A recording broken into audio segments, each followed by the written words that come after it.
Can you hear me clearly?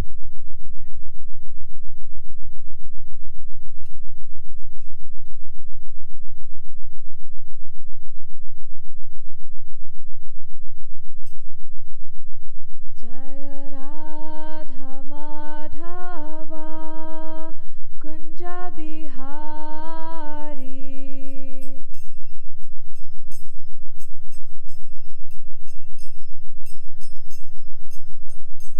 Jaya Radha Madhava Kunja Bihari.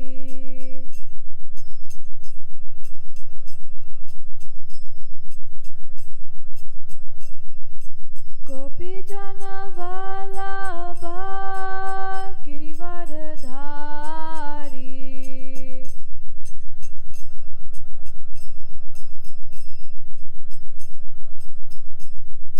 Gopi Jana Vallabha Girivardhari.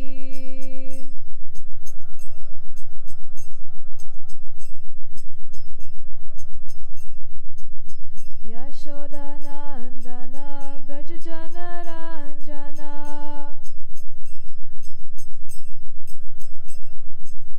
Yashoda Nandana Brajajana Ranjana.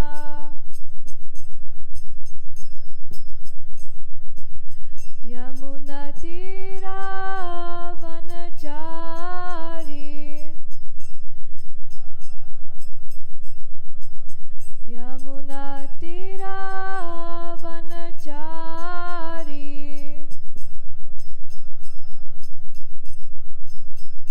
Jaya Radha Madhava Kunja Bihari.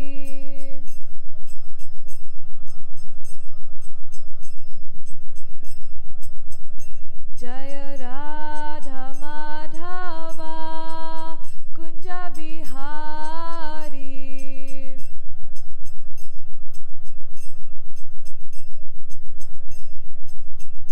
Jaya Prabhupada, Jaya Prabhupada, Prabhupada, Srila Prabhupada. Prabhupada, Jaya Prabhupada, Prabhupada, Srila Prabhupada, Prabhupada, Prabhupada, Jaya Jaya Prabhupada. Prabhupada, Prabhupada, Prabhupada, Jaya Prabhupada. Jai Om Vishnu Pad Paramahamsa Parivrajikacharya Astota Sarashi Sriman A.C. Bhaktivedanta Swami Srila Prabhupada ki. ISKCON founder Acharya Srila Prabhupada ki. Jai Om Vishnu Pad Paramhamsa Parivrajikacharya Astota Sarashi Sriman Bhaktisiddhanta Saraswati Maharaj Prabhupada ki. Namacharya Srila Haridas Thakur ki. ISKCON Guru Vrinda ki. Ananta Koti Vaishnava Vrinda ki. Prem se kaho Shri Krishna Chaitanya Prabhu Nityananda Shri Advaita Gadadhara Shri Vas Adi Gaura Bhakta Vrinda ki. Shri Shri Radha Krishna Gop Gopinath Shama Kund Radha Kund Giri Govardhan ki. Shri Navadvip Mayapur Dham ki. Shri Mathura Vrindavan Dham ki. Shri Jagannath Puri Dham ki. Ganga Mai ki. Yamuna Mai ki. Bhakti Devi ki. Tulasi Devi ki. Shri Harinam Sankirtan ki. Samaveta Bhakta Vrinda ki. Gaur Premanande. All glories to the assembled devotees. All glories to the assembled devotees. All glories to the assembled devotees. All glories to Shri Guru and Shri Gauranga. All glories to Srila Prabhupada. So today,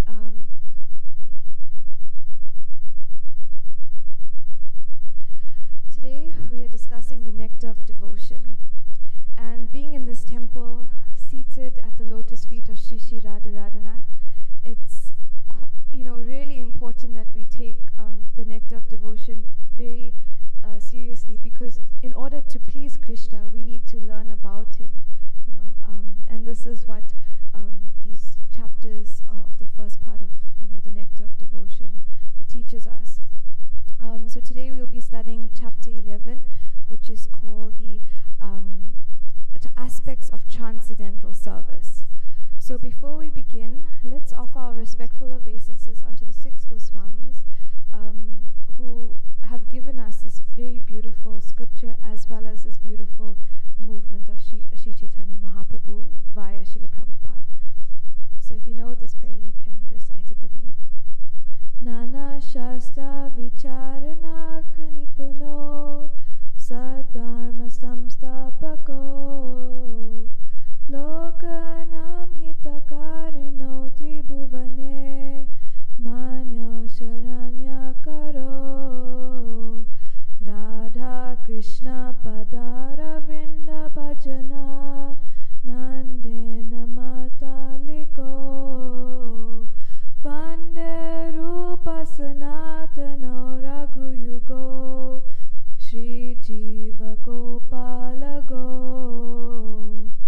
I offer my respectful obeisances unto the six Goswamis, namely Shri Rupa Goswami, Shri Sanatan Goswami, Shri Raghunath Bhatta Goswami, Shri Raghunath Das Goswami, Shri Jiva Goswami, and Shri Gopal Bhatta Goswami, who are very expert in scrutinizingly studying all the revealed scriptures with the aim of establishing eternal religious principles for the benefit of all human beings. Thus they are honored all over the three worlds, and they are worth taking shelter of because they are absorbed in the mood of the gopis and are engaged in the transcendental loving service of Radha and Krishna.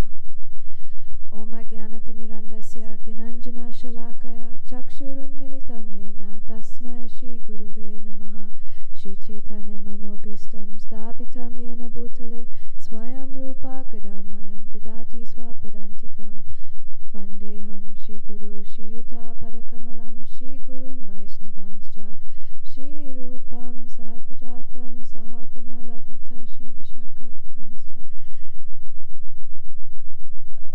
Krishna Karuna Sindhu Dinabandhu Jagatpate Gopesha Govika Kanta Radha Kanta Namostade Tapta Kanchana Gaurangi Radhe Vrindavaneshwari Vrishabhanu Sudadevi Pranamami Hari Priye Panchakalpa Tarubhyascha Kripa Sindhubhyevacha Patitanam Pavanebhyo Vaishnavebhyo Namo Namaha Jai Shri Krishna Chaitanya Prabhu Nityananda Shri Advaita Gadadhar Shrivas Adi Gaura Bhaktivinoda. Everyone, Hare Krishna, Krishna Krishna, Hare Hare, Hare Rama, Rama Rama, Hare Hare. Thank you. As you can see, I'm also practicing, so we learn as we go. So in this 11th chapter, we are discussing a few items of devotional service.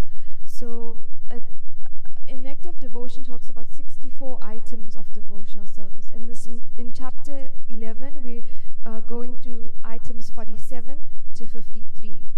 And how these items are broken down, the first 20 are the primary items, which are the activities to accept and activities to avoid.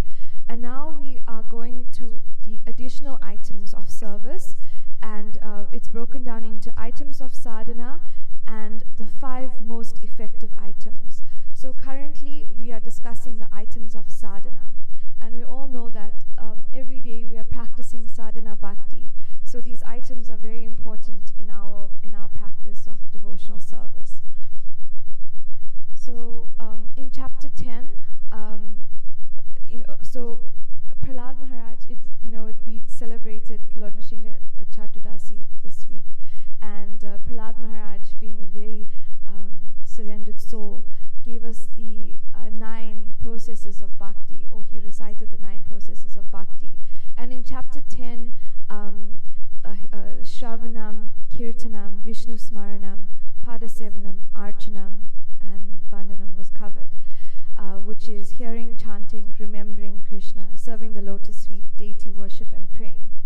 And then today we are covering the last 3, as well as others, but the last 3 being Dasyam, Sakyam, and Atmanivedanam. So Dasyam is executing orders or servitorship. Sakyam is serving Krishna as a friend, and then Atmanivedanam is complete surrender. So I'll read aspect of devotion, and then we'll make comments afterwards. So, servitorship. And this is translated by His Divine Grace A.C. Bhaktivedanta Swami Srila Prabhupada. Servitorship. In the opinion of the karmis, or fruitive workers, offering the results of karma is called servitorship. But according to Vaishnava acharyas like Rupa Goswami, servitorship means constant engagement in some kind of service to the Lord. In Skanda Purana, it is said that those who are attached to ritualistic activities, the 4 orders of social life, and the 4 orders of spiritual life are considered devotees. But when devotees are actually engaged in offering service to the Lord directly, these must be Bhagavatas, or pure devotees. Those who are engaged in fruitive activities or prescribed duties according to the 4 orders of social and spiritual life are not actually pure devotees, but still they are offering the results to the Lord. They are accepted as devotees. When one has no such desire, but acts spontaneously out of love of God, such a person must be accepted as a pure devotee. The conditioned souls who have come into contact with the material world are all more or less desirous of lording it over material nature. The system of Varn Ashram and the prescribed duties under the system are so designed that the conditioned soul may enjoy in the material world according to his desire for sense gratification, and at the same time gradually become elevated to spiritual understanding. Under these prescribed duties of Varna and Ashram, there are many activities which belong to devotional service in Krishna consciousness. Those devotees who are householders accept Vedic ritualistic performances such as prescribed duties of devotional service, because both are meant for satisfying Krishna. When householder devotees perform some Vedic ritualistic duties, they do so to satisfy Krishna. As we have previously discussed, any activity aiming at satisfying the Supreme Personality of Godhead is considered devotional service. Srila Rupa Goswami describes one who is fit for becoming engaged in devotional service. He says that persons who are neophytes and who have developed a little love of Godhead are not interested in activities of sense gratification in proportion to their devotion. But if there is some attraction for sense gratifying activities, then the result of such activities should be offered to Krishna. This is also called engagement in the service of the Lord, with the Lord as the master and the worker as the servant. In the Naradiya Purana, there is a statement of how the servitorship is transcendental. It is said that a person who is constantly engaged in devotional service by his body, mind, and words, or even a person who is not practically engaged but is simply desiring to be so, is considered to be liberated. So we see here, this is the first part of our chapter, which is Dasya. And this is broken up into 2 sections. So you get Karmapanam, and you get I could say this earlier, Kainkaryam.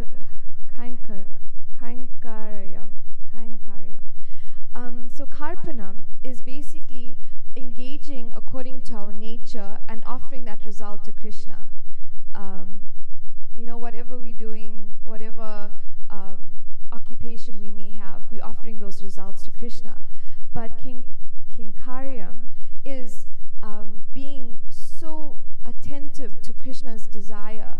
Or I don't know if you've ever seen a servant serve a spiritual master. They notice every aspect of the spiritual master and understand what the spiritual master may want or may need in that moment. So this Kinkaryam is a very very intimate service, and it's very full of attention. And that is, so here it's saying you are acting as a menial servant, but your mood is you are a personal attendant of the Lord. So every aspect of or every desire the Lord may have, you are there to fulfill it, no matter how menial it is. But to give a broader perspective of this dasya, sometimes or I mean, we may even be a part of it, but before coming to Krishna consciousness, this whole, I'm doing my seva, and I do charity work, and I do this. I give so much donation to some organization outside of Krishna consciousness, and we think, oh wow, like I'm such a great person, or oh look, or you may go for like a banquet, and you offer like this amount of money, but it's not for the pleasure of Krishna, it's for the pleasure of yourself. Oh look, I've done this, take a photo when we go and hand over a check or something like that. This is very materialistic way of thinking, and this nectar of devotion, or this principle of dasya, is really converting this aspect of service into a spiritual perspective or spiritual activity. So instead of giving a donation for your own false ego, we're doing it for the pleasure of Krishna. And then more than that, we become the personal attendant of Krishna. I personally have never been in the deity department or served the deities in this way, but when you watch, the devotee doing the arati, it's a very personal service. Their attention is not on anyone else, but it's on the Lord, and they are doing the worship according to how Krishna wants it to be, according to the rules and regulations given by scripture. So that is dasya. And I read this really beautiful, in the beginning of Bhagavad Gita, in the introduction, Srila Prabhupada notes the different relationships we have with Krishna. So Santaras, Dasya, Sakya, Vatsalya, Madhurya. So actually, how this develops is Santaras is the appreciation of Krishna in his greatness and opulence and omnipotent and kindness. And then Dasya is a step further, which still has its own reverence, but you're adding the service to the Lord to that. And then from there, it gets developed to Sakya Ras, which the devotee is still in the service attitude, but now the formality has gone, so that awe and reverence has, gone, and we see this in the Gopas and how they interact with Krishna. And then from there, this exchange becomes a lot more intimate, and that becomes Vatsalya Ras, which is more of the protective and nurturing relationship with Krishna. And then, and we see this through Mata Yashoda, and she's always serving Krishna, but this is a very personal interaction. And then from there, it is developed, or not developed, but the Madhurya Ras is the where the formality is completely broken, but it is completely confidential. And that is also the complete surrender, or Atma Nivedanam, which is shown by the gopis. So I just found it very interesting of how these relationships are, developed. Obviously, we have a very long way to go, but this is more on the spiritual side. Because, to be Krishna's friend, when we look at the Gopas, that is a very different type of relationship, and we are still sadhana bhaktas, and we have to follow these rules and regulations to progress in our bhakti. And then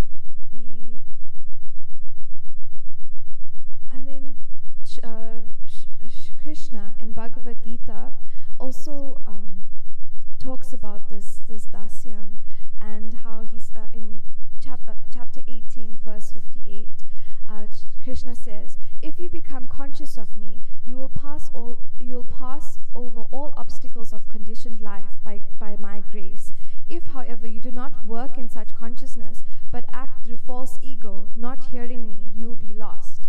So this is, where we were talking about not having a spiritual intention when doing something, Krishna says we will be lost. So we always have to surrender to Krishna and, like he says, become conscious of me.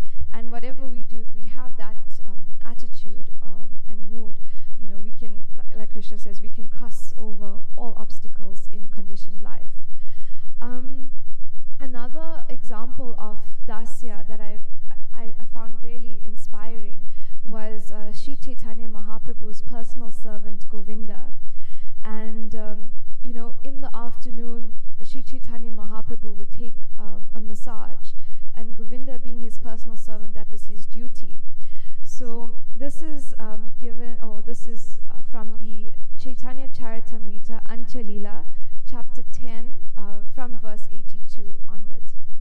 And Govinda, so Sri Chaitanya Mahaprabhu laid down in his room. It was Lord Chaitanya Mahaprabhu is so enormous, very tall, very beautiful, but very, when we look at his pictures and when we, watch the plays and stuff, he's always portrayed as very tall. And so he lies down in this room, and there's not a lot of space for Govinda to massage the Lord. So, Govinda says, kindly turn on one side, let me pass to enter the room. However, the Lord replied, I don't have the strength to move my body. And then Govinda, kept making this request, and then the Lord says, I cannot move my body. And then Govinda says, I want to massage your legs. And then the Lord says, this is verse 88, do it or don't do it, it depends on your mind. And then Govinda has to take this position and cross over the Lord's body to get to Lord Chaitanya Mahaprabhu's lotus feet to massage it. And we've learned, even in Nectar of Devotion, that one should not cross over anything spiritual.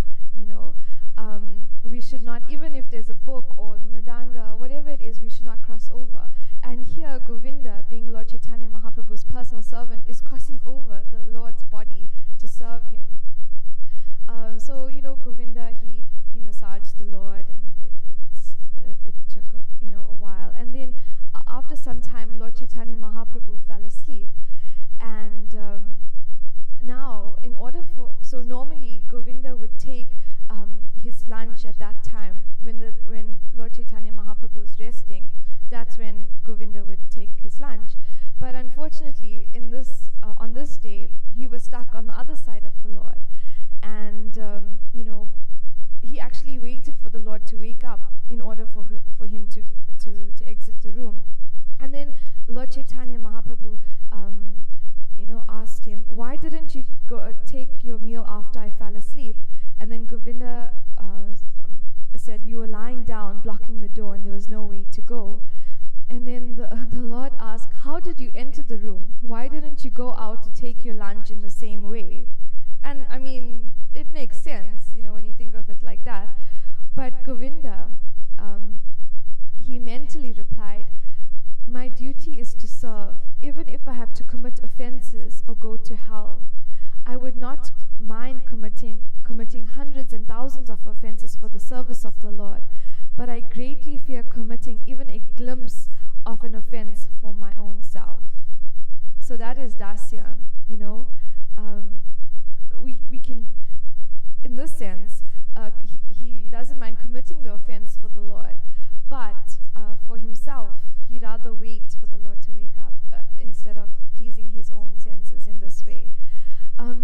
Another story that we heard during the week on Wednesday was Jayananda Prabhu's disappearance day, and there was a very lovely pastime, which I'm sure Radharaman would be more qualified to tell than I would. But Jayananda, after the one of the Rath Yatra festivals, the devotees were complaining to him that his clothes were very worn down and very, like, it had holes and it didn't look neat, and they really really begged him to get new clothes. So in Jayananda Prabhu's mind, he does not want to waste even a cent on himself, but all that Lakshmi should go to Krishna. That was his, intention and mood. And so he, there was, after the World War II, there's this sort of thrift shop where you can buy clothes from. And Jayananda Prabhu, he felt, I can't even think of how this feeling is, but he just felt so bad that he has to pay for clothes for himself when that Lakshmi can go to Krishna. Because, he actually was supporting the temple, I think it was Los Angeles, if I'm not mistaken, but by his endeavors of like taxi driving. And so he knew like how hard it is to get Lakshmi and how every cent should be used towards Krishna. So he puts clothes. He sneakily put a set of clothes on and put his dhoti over, but the security could see the clothes through the holes of his dhoti, and he got charged for that, and he went in, so he was locked up, and then he went to the court case where the judge was asking like, why did you steal these clothes? And then he cried out that actually, I do not want to waste any money on myself. Everything is for Krishna. And because of this mood, the police officer that locked him up, actually, he said, I will pay for your clothes. And he was free to go. But it's this really beautiful like mood of how, not saying that we should steal clothes, but it just shows the extent of this dasya mood and service that devotees have. So our next topic is devotional service in friendship. Devotional service in friendship can be divided into two categories. The first is to act as the confidential servant of the Lord, and the other is to act as the well-wisher of the Lord. The devotee who has confidence in devotional service to the Lord systematically follows the rules and regulations with the faith that he will achieve the platform of transcendental life. The second type of devotional friendship is to become a well-wisher of the Supreme Personality of Godhead. In Bhagavad Gita, it is said that the Lord accepts a preacher as the most dear servant. Anyone who is preaching the confidential message of the Gita to the people in general is so dear to Krishna that no one can be equal to him in human society. I just want to pause here. This Krishna. So there's two types of friendships. There's one that is a confidential servant of the Lord, and there's one as the well-wisher of the Lord. And the well-wisher is being described here as the one who preaches this confidential message of the Gita, is so dear to Krishna. So Shri Shri Radha Radhanath ki jai, Shri Chaitanya Mahaprabhu ki jai, Shri Giriraj Govardhan ki, Srila Prabhupada ki jai. So Krishna says in Bhagavad Gita that this confidential knowledge. Sorry, I just want to make sure I'm reading the one. Yeah, so this is chapter 18, verse 67. This confidential knowledge may never be explained to those who are not austere or devoted or engage in devotional service, no one who is envious of me. Then the next verse says, for one who explains the supreme secret to the devotees, pure devotional service is guaranteed, and at the end he will come back to me. And then this is verse 69. There is no servant in this world more dear to me than he, nor will there ever be one more dear. So the one who explains this supreme secret of Krishna consciousness is guaranteed this. So, by preaching Krishna consciousness, one becomes dear to Krishna. And there was actually, so this verse 69, where it says, there is no servant in this world more dear to me than he, nor will there ever be one more dear. And the devotee asks asked Srila Prabhupada, if you look at this verse, there's no purport to this verse. And Srila Prabhupada says, but it's clear, there's no need for a purport. So this preaching of Krishna consciousness was so dear to Srila Prabhupada. And I know we've heard this story many times, but when I read this again, I had to share it. So this is the first arti done in Vrindavan, the Krishna Balaram Mandir. It was the evening arti, and Tripurari Maharaj, he was given this task to do the arti along with his men. And a GBC man came to say, I'm going to go do the arti, because back then it was a very spontaneous mood. So this GBC man came and said, no, I'll do the arti. And Tripurari Maharaj had two other devotees with him, who we know as Vaisheshika Prabhu and Sura Prabhu. And they were getting ready to do this evening arti. And Vaisheshika Prabhu, and these are all book distributors, so that's the added information to this pastime, is that these are book distributors, and they don't have the confidence in offering arti to the Lord. But Tripurari Maharaj, he was like in this mood, like, we're not backing down. And Vaisheshika Prabhu is even saying, you know what, he can take my place, because Vaisheshika Prabhu is coming from the Chicago temple, where he did offer arti before, but to Radha and Krishna, but it was a very small altar, and they didn't have the elaborate paraphernalia that they did in Vrindavan at that time. So Tripurari Maharaj is like, still no, we are doing this. We're not backing down. So the conch blows, and it's time for them to, go on the altar and offer this arti.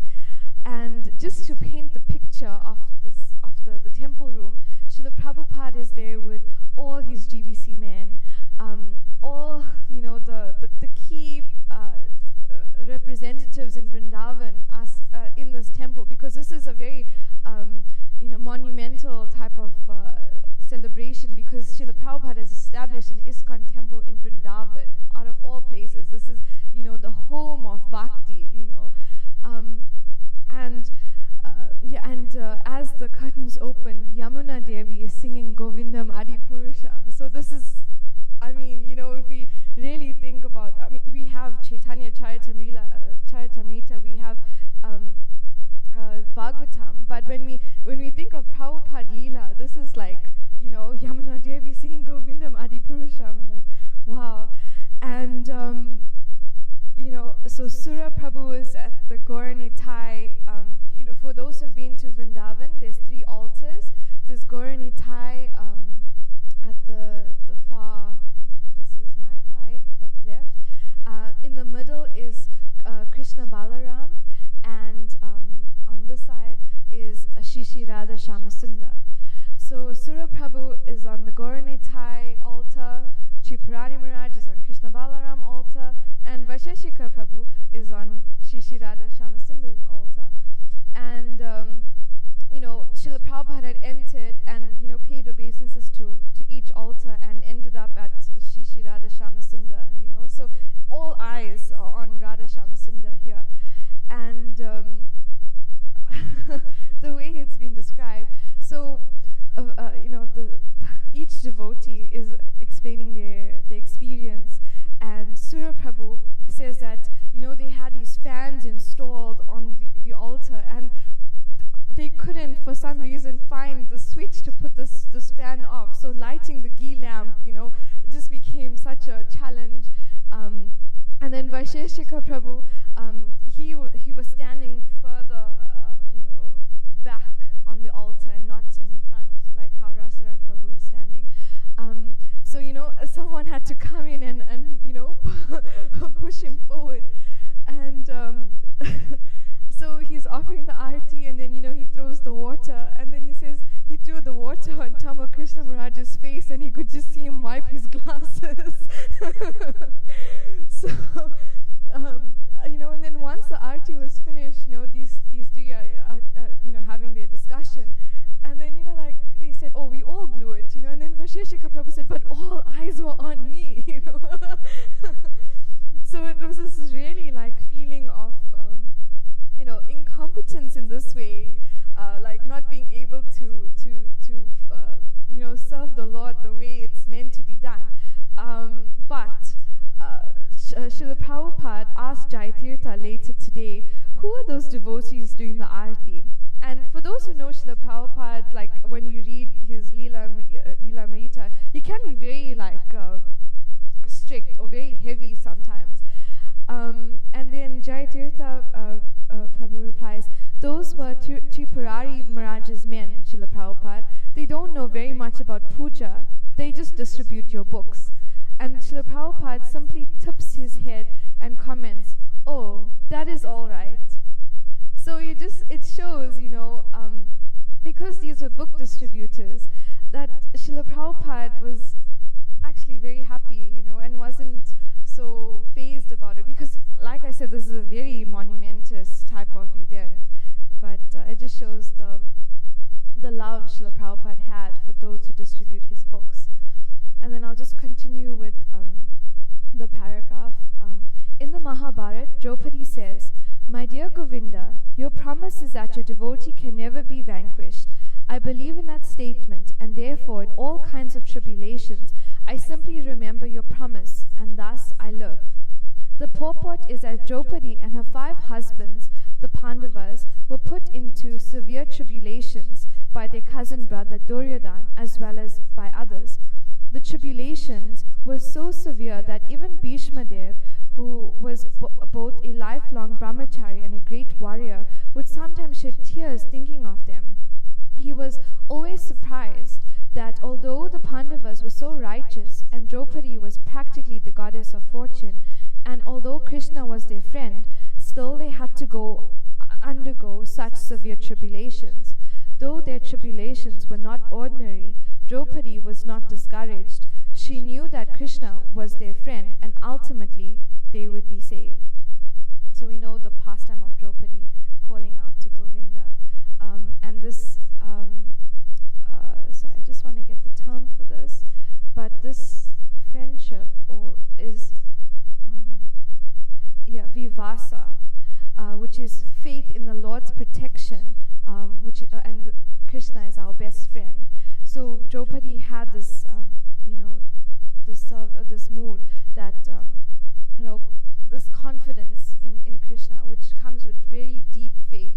Although we start with Shraddha in our bhakti, faith as being one of the first steps in our bhakti practice, but this faith is in a very deep,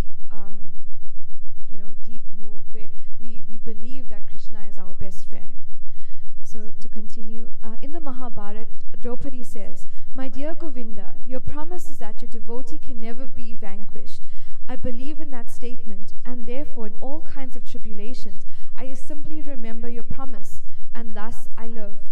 The purport is that Draupadi and her 5 husbands, the Pandavas, were put into severe tribulations by the... Oh, I just read this, my apologies. But essentially she knew that Krishna was their best friend, ultimately that they would be saved.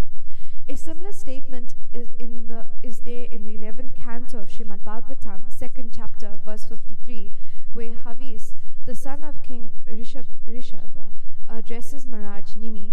My dear king, a person who never deviates even for a moment from engagement in the service at the lotus feet of the Supreme Person, engagement which is sought even by great demigods like Indra, with firm conviction that there is nothing more worshipable or desirable than this, is called the first-class devotee. Sri Rupa Goswami says that a neophyte devotee who has simply developed a slight love of Godhead is certainly a prospective candidate for devotional service. When he becomes firmly fixed in devotional service, that assured status becomes a confidential part of his devotional service. Sometimes it is found that a pure devotee lies down in the temple of the Lord in order to serve him as a confidential friend. Such friendly behavior of a devotee may be accepted as a raganuga or spontaneous. Although, according to regulative principles, no one can lie down in the temple of the Supreme Personality of Godhead, this spontaneous love of Godhead may be grouped under devotional service in friendship. So that's just an added point. We are currently in sadhana bhakti and not raganuga, so we cannot lie down in the Lord's temple like an associate of Krishna would. I know there's this very beautiful painting of Krishna and Balaram where Balaram is lying down and Krishna is sitting up. So we see that this exists, but it's on a very high level of bhakti. But for us, when I was listening to a class, they said we can lie down, but dandavat pranam, that is our service, in friendship. So the next topic is surrendering everything to the Lord, Atmanivedanam. Regarding the complete self-surrender, there is a nice description in the 11th canto of Srimad Bhagavatam, 29th chapter, verse 34, where the Lord says, "A person who has completely surrendered unto me and has completely given up all other activities is protected by me personally, both in this life and in the next. In other words, I wish to help him become more and more advanced in spiritual life. Such a person is to be understood as having already achieved sastri, having equal opulences with the Lord, shastri. It is confirmed in the Bhagavad Gita that as soon as a person surrenders unto the lotus feet of Krishna, Krishna takes charge of him and gives him a guarantee of protection from all sinful reactions. He also instructs from within so that the devotee may very quickly make advancement towards spiritual perfection." The self-surrender is called Atmanivedanam. According to different authorities, self is differently defined. Self is sometimes considered to refer to the spirit self or soul, and self is sometimes considered to refer to the mind or to the body. Full self-surrender, therefore, means not only surrendering oneself as spirit soul, but also surrendering one's mind and body to the service of the Lord. Srila Bhaktivinoda Thakur has sung a nice song in this connection. While offering himself as a fully surrendered soul, he says, "My mind, my household affairs, my body, whatever is in my possession, my dear Lord, I offer to you for your service. Now you can do with them as you like. You are the supreme possessor of everything, so if you like, you can kill me, or if you like, you can give me protection. All authority belongs to you. I have nothing to claim as my own."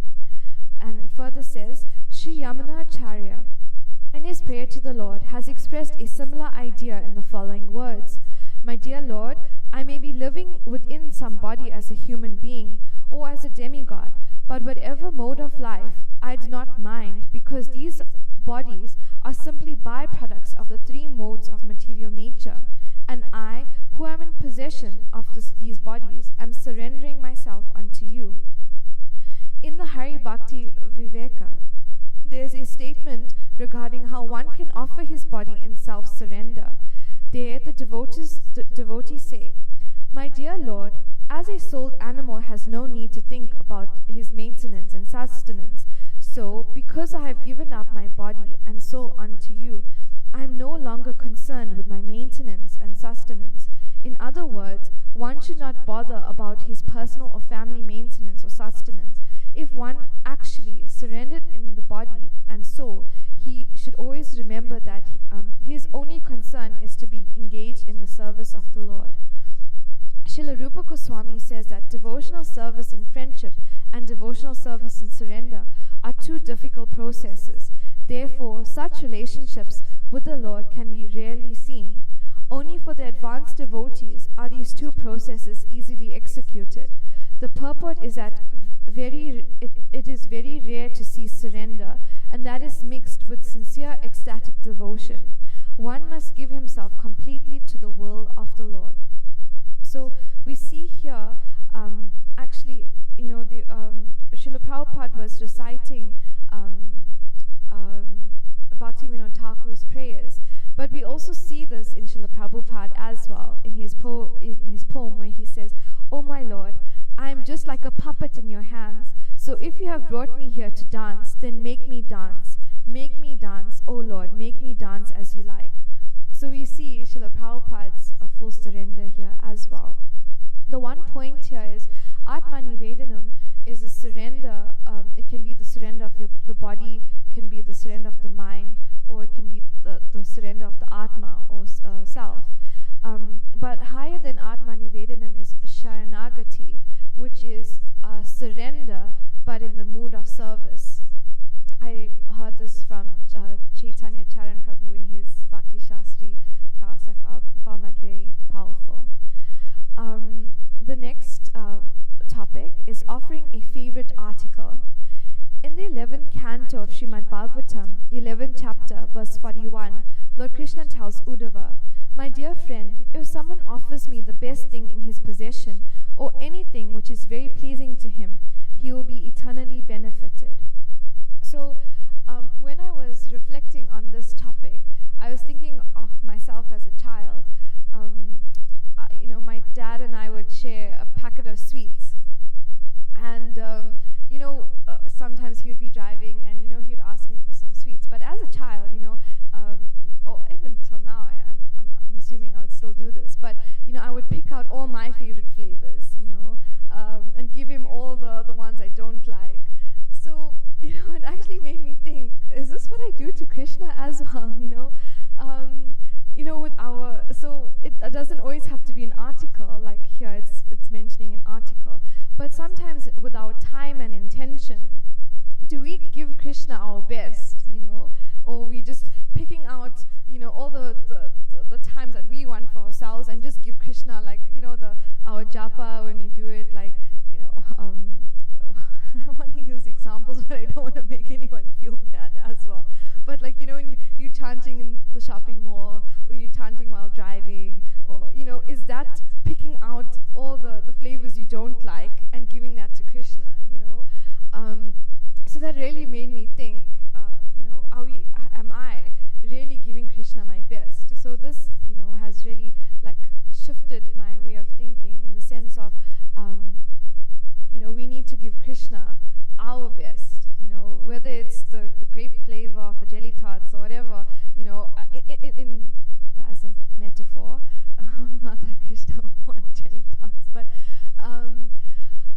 we have to give Krishna that full attention, that full time, and we also see this in a very mundane type of example in relationships. In the dating phase, it's the best. You always dress your best. You find the best things to do. So everything is done to the the best level of of that relationship. But when marriage hits, familiarity comes in, and it's like, okay, we hardly even spend time together. So whatever time it is, it's just maybe doing some mundane tasks. But it's not that the best type of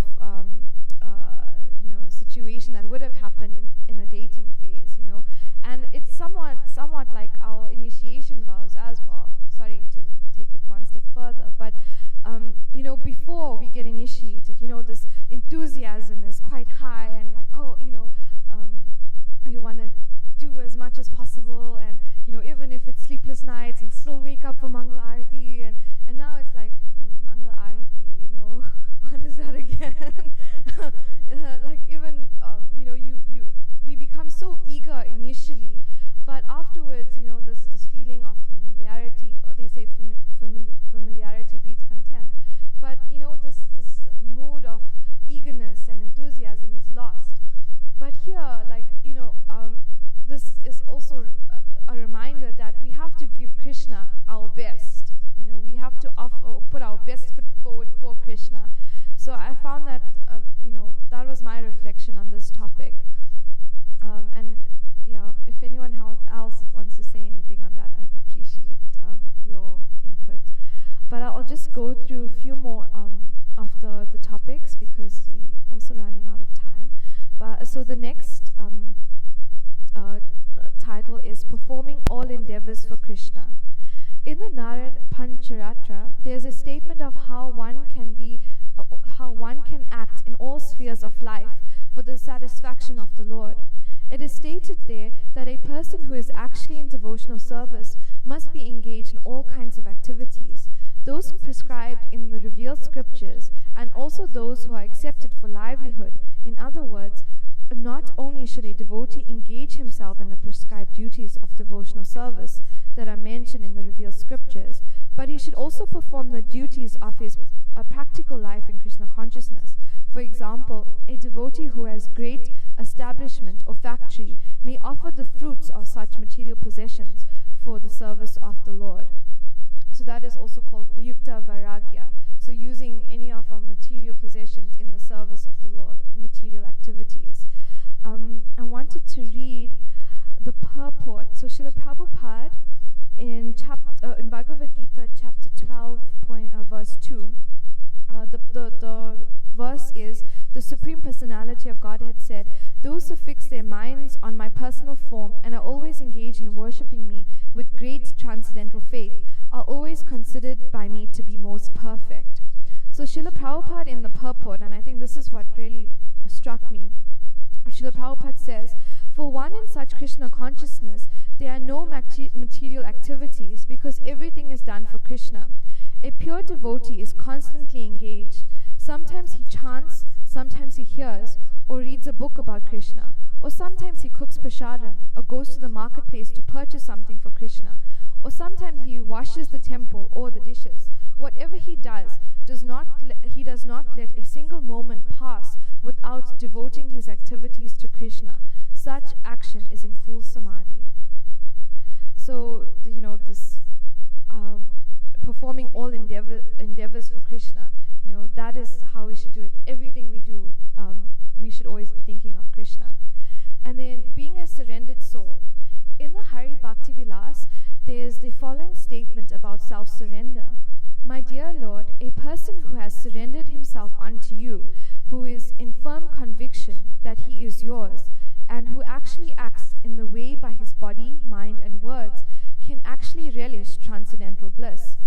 In the Nrsimha Purana, Lord Nrsimhadev says, "Anyone who prays unto me and takes shelter from me becomes my ward, and I protect him always from all sorts of calamities." So today, Swarup Damodar Prabhu is giving the Sunday Love Feast, and he'll be discussing the devotion of Prahlad Maharaj. So, Bhakti Chaitanya Maharaj the other day said, stay tuned for part 2. So on being a surrendered soul, stay tuned to the Sunday Love Feast where Swarup Damodar Prabhu will talk about this surrendered soul being Prahlad Maharaj. Our last topic here is serving trees such as Tulasi. In the Skanda Purana, there's a statement praising the Tulsi tree as follows: "Let me offer my respectful obeisances unto the Tulsi tree, which can immediately vanquish volumes of sinful activities. Simply by seeing or touching this tree, one can become relieved from all distresses and diseases. Simply by offering obeisance to and pouring water on the Tulsi tree, one can become freed from the fear of being sent to the court of Yamaraj, the king of death, and who punishes the sinful. If someone sows a Tulsi tree somewhere, certainly he has become devoted to Lord Krishna. And when the Tulsi tree leaves are offered in devotion at the lotus feet of Krishna, there is a full development of love of Godhead. In India, all Hindus, even those who not belonging to the Vaishnava group, take special care of the Tulsi tree. Even in great cities where it is very difficult to keep a Tulsi tree, people are to be found very carefully keeping this plant. They water it and offer obeisances to it, because worship of Tulsi tree is very important in devotional service. In the Skanda Purana, there's another statement about Tulsi as follows: Tulasi is auspicious in all respects, simply by seeing, simply by touching, simply by remembering, simply by praying to, simply by bowing before, simply by hearing about, or simply by sowing this tree, there is always auspiciousness. Anyone who comes in touch with the Tulasi tree in the above mentioned ways lives eternally in the Vaikuntha world. Srila Prabhupada ki jai. So just the point here, simply by touching Tulasi, and it says here, anyone who comes in touch with the Tulsi tree always lives in the Vaikuntha world. I don't know if we ever thought about this, but we touch Tulsi every day in our japa, via our japa beads. We have our neck beads on. We worship Tulsi Devi. So yeah, it's a very, very auspicious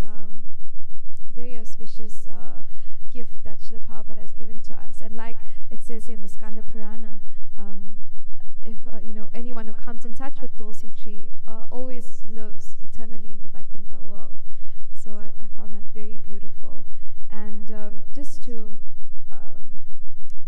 read one of the translations of the, we sing the Tulsi prayers during Mangal Arati. And it says in the second verse, whoever takes shelter of you, Tulsi, has his wishes fulfilled. Bestowing your mercy on him, you make him a resident of Vrindavan. And then in the third verse it says, my desires to have is that you will also grant me a residence in the pleasure groves of Sri Vrindavan Dham. Thus within my vision I will always behold the beautiful pastimes of Radha and Krishna. It goes on, but I just thought we have such a beautiful opportunity every single day to worship Tulasi Devi, and from her, she also bestows bhakti, because she's also known as Bhakti Devi. So yeah, let's make the most of the opportunity and learn how to worship her nicely as well. The one thing that I also wanted to note under offering, favorite articles to Krishna, as much as we want to offer something to Krishna, we also have to learn what Krishna likes. And this is why it's so important to read Srila Prabhupada's books, because he is the dear servant of Krishna. And he knows how we can serve him in Krishna's worship, or his worship to Krishna, sorry. I'll end here. Are there any comments, questions, clarifications, or corrections?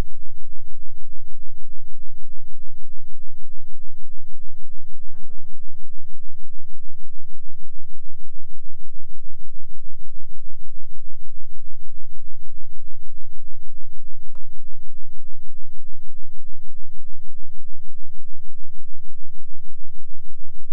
Thank you so much for the wonderful class, Priyakishwari.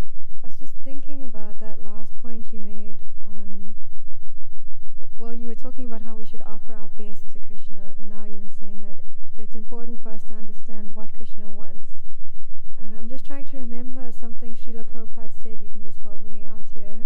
He said something like, it's better to be a lazy intelligent rather than a busy fool. So rather than just running around trying to give your best to Krishna but not really understanding what he wants, it's not really so desirable actually. But surrendering to Krishna means aligning our desires with his. That means we have to understand what he wants before we actually do something for him. And the only way we can really understand what he wants is by surrendering to our spiritual masters, and under their guidance we will see what Krishna desires for us. But it's also a matter of prayer, because it's our choice to love Krishna and serve Krishna.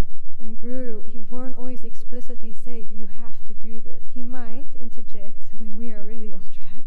But, for me anyway, I found that it also comes down to prayer. We have to rely on sincerely praying and chanting and hearing to get the clarity we need to understand how we can best serve Krishna. That's a beautiful point. Thank you so much, Ganga Mata, and especially with aligning our desires to Krishna. One other point I was thinking about earlier is that sometimes our best looks different every day. So, as much as we want to push ourselves, but we also have to understand that our body is somewhat limited, but we always have to, whatever the best is on that day, that is what we offer. And the other thing is we can't compare ourselves to others, because everyone's best looks different. So yeah, that was just something I wanted to add on, but that was a very beautiful point. Thank you, Ganga Mata. Thank you for that. And I was also thinking about Jayananda Prabhu, how his mood is so exalted that I don't think I can really understand it. But at least what I can see, and you can also just maybe give your feedback on this. From what I can see, it's important from where we are not to imitate that mood, and also to understand that when we go out and preach, we are creating a certain impression in the minds of people on the whole movement. We're representing the whole movement of Srila Prabhupada. And personally, I have distributed books in clothes which are really old and had holes and all that kind of thing. And I found that actually the impression it creates is not so good. So it is also a service from where we are in our level to go out and make sure we do dress nicely, so that when we're preaching, the impression that people have on the whole movement is actually very positive and they're attracted to the movement as a whole. You can just maybe give your feedback on that. 100%. Like Srila Prabhupada says, we should be perfect gentlemen or gentle ladies in our perspective, but we should always represent Srila Prabhupada in the best way that we can. Yeah, that's a very powerful point as well. Sometimes if people see us in ragged clothes, and they may think, I don't want to be like them, so we also have to be I want to say attractive, but like attractive in our dress, in the sense of we have to show the outside world that it's not just a wishy-washy type of philosophy. People need to take us seriously as well through Srila Prabhupada's books. But yes, we should always be the perfect ambassador. Yeah, like Vaisheshika Prabhu says in our family business, we are ambassadors of goodwill. Yeah. Thank you. Thank you so much. Thank you very much.